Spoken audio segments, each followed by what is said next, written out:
जब कांग्रेस की सरकार थी, जो कांग्रेस की भड़वा सुप्रीम कोर्ट है, यह भड़वाओं की सुप्रीम कोर्ट है, जो अंदर बैठे भड़वे आज ये हिंदू सनातन के ऊपर टिप्पणी करता है, गंदी टिप्पणी करता है। पूरा सनातन प्रेमी इस राष्ट्र से प्रेम करता है और अपने देवी देवताओं भगवानों से उतना ही प्रेम करता है जितना राष्ट्र से करता है। ये बिल्कुल सहन नहीं होगा, कोई गंदी टिप्पणी करेगा इसके प्रति हमारे देवी देवता या राष्ट्र के विरोध में हम बिल्कुल उसका विरोध करेंगे।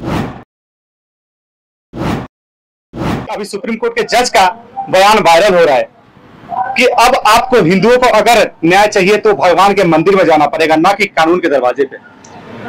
भैया ये वही सुप्रीम कोर्ट है जो कि रात के 2 बजे कोर्ट खुलवा देती है एक आतंकवाद के लिए। जब कांग्रेस की सरकार थी, जो कांग्रेस की भड़वा सुप्रीम कोर्ट है, यह भड़वाओं की सुप्रीम कोर्ट है, जो अंदर बैठे भड़वे आज ये हिंदू सनातन के ऊपर टिप्पणी करता है, गंदी टिप्पणी करता है, जिसका पूरा भारत का सनातन धर्म के लोग विरोध करते हैं। इनको पता उस दिन चलेगा जिस दिन सनातनी सड़क पर उतर के इसके सामने आएंगे, इनकी ईंट में ईंट बजा देंगे। सुप्रीम कोर्ट में जितने भड़वे बैठे हैं जो भाई आज सनातन का विरोध कर रहे हैं, वे कान खोल के सुने। फिर दूसरी बात, इन्होंने पहले कांग्रेस की भड़वागिरी करी, अब विदेशियों की जो गंदी गतिविधियां इस देश के विरोध में चल रही है उनकी भड़वागिरी कर रहे हैं, क्योंकि फंडिंग खा रहे हैं मोटी मोटी। ये सुप्रीम कोर्ट के सारे दलाल कान खोल के सुने, और भारत में जितने इस देश का विरोध कर रहे हैं वे दलाल भी कान खोल के सुने कि जो फंडिंग तो खा रहे होंगे लेकिन इस देश का कुछ नहीं बिगाड़ सकते। जो भी हमारे देवी देवताओं के विरोध में कोई भी गंदी टिप्पणी करेगा उसका हम सड़क से लेके संसद तक विरोध करेंगे। जब भारत का प्रधानमंत्री ये कहता है कि इनकी जांच होनी चाहिए तो जजों के घर से 300 करोड़ रुपया निकलता है, कहां से आता है? वो हराम की काली कमाई होती है और उनको पकड़े जाने की बात होती है। तो आज उन चोरों को परेशानी है जिन्होंने काला धन कमा के छुपा रखा है। कहीं ऐसा तो नहीं कि वो कानून का रखवाला है, कानून का जानकार है तो कुछ भी बोल सकते हैं, उनके ऊपर कोई कार्रवाई नहीं? ये लोकतांत्रिक देश है, कुछ भी कैसे बोल देगा। ये तो नेपाल की स्थिति बनाने की कोशिश में लग रहे हैं, यहाँ भी बांग्लादेश जैसी स्थिति बनाने के चक्कर में लग रहे हैं। तो ऐसे विरोधियों का हम खोल के अपमान करेंगे, सड़कों पे भी उतरेंगे, सारे काम होंगे। और मैं तो भारत के अपने देश के सभी सनातन प्रेमियों से अपील करता हूं, जो भी इस तरीके की टिप्पणी करे उसके विरोध में प्रदर्शन करो, उनको घेरो, चाहे सुप्रीम कोर्ट हो, चाहे हाई कोर्ट हो, चाहे कोई भी हो, चाहे भारतीय नेता क्यों ना हो यहाँ का। जैसे कि सबको पता है कि अपने संविधान में लिखा गया है कि किसी भी समुदाय को किसी का भी देवी देवताओं को टारगेट नहीं करना, तो फिर ये क्या था?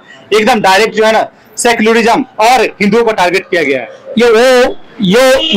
वो याद दिलाना चाहते हैं हिंदुओं को जबकि राम मंदिर का विरोध होता था, जब भारत के सनातन प्रेमियों को भगवान राम के नाम लेने में भी रोक लगाई जाती थी। तो ये वही याद दर्शाने की कोशिश कर रहे हैं, लेकिन ऐसा होगा नहीं।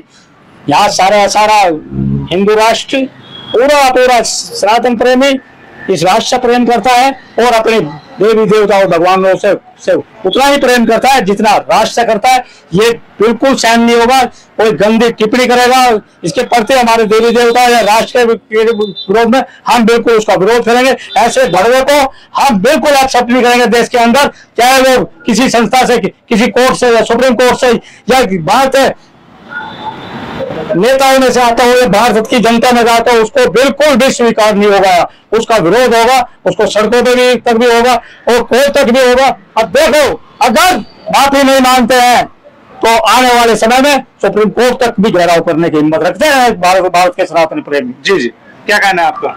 जी, हम यही कहना चाहते हैं कि सुप्रीम कोर्ट को उस पद पर बैठे न्यायाधीश को ऐसे नहीं बोलना चाहिए। हम लोग संविधान में लिखा गया है कि धार्मिक आधार पर कोई टिप्पणी नहीं होनी चाहिए, धार्मिक आधार पर कोई अवहेलना नहीं होनी चाहिए, धार्मिक आधार पर कोई छूट नहीं देना चाहिए। तो ये एक बहुत संज्ञान वाली बात है। इस पे पक्ष विपक्ष का इस पे बात नहीं है, संज्ञान वाली बात है। देखिए, हम लोग बैठने लगे, हमको लग रहा है कि इसमें साजिश लग रहा है कि जैसे नेपाल में हुआ वैसे यहाँ दंगा भड़ाया जाए। तो देखिए, हम लोग अगर जब न्याय व्यवस्था हम लोग सड़ा हुआ गला हुआ अगर बात उगलने लगे तो हम लोग को लग रहा है कि हम लोग समझाना पड़ेगा न्याय व्यवस्था को। जब ऐसा बर्ताव करे, हम लोग की मेजोरिटी 80% है और 80% के बाद में वो जहर उगिल रहा है, इसका मतलब फिर हम लोग को न्याय व्यवस्था खराब करना पड़ जाएगा। फिर हम लोग को उनको लग रहा है फिर न्याय व्यवस्था को हम लोग खुद जिम्मेदारी लेना पड़ जाएगा, न्याय व्यवस्था को हम लोग बनाना पड़ जाएगा। तो ये संज्ञान बिल्कुल गलत है। देखिए, हम एक उनका कविता बोलना चाहते हैं अटल बिहारी वाजपेयी का। मन में है धर तन में प्रचंड सूर्य बन चंद्रगुप्त मेरे पर लेना चाहेंगे। मन में है धर तन में प्रचंड सूर्य बन चंद्रगुप्त मेरे पर लेना चाहेंगे। शिवाजी महाराज प्रताप गुरु गोविंद सिंह की संतति कहलाते सर कट जाए भले झुक नहीं पाएंगे। बार बार न छड़िए भारत स्वाभिमान कहना था बहुत पछताएंगे। सौगंध मां भवानी के उठेगी ललकार जब आपके घर पर चिल के मंगराएंगे। तो ये आपको संपर्क रहना चाहिए और सुरक्षित रहना चाहिए और ऐसे ऐसे बयान पर न टिप्पणी करें जिससे लोग धार्मिक और किसी के भी ठोस पहुंचे। आप उच्च पद पर बैठे आप कुछ भी नहीं बोल सकते। आप मानते हैं कि हम पूरा भारत के हाई कोर्ट के जज हो गए हैं, तो जज का मतलब ये नहीं है कि मतलब आप जज की भीड़ बाद में रास्ते में निकल के जाएंगे भाई ना।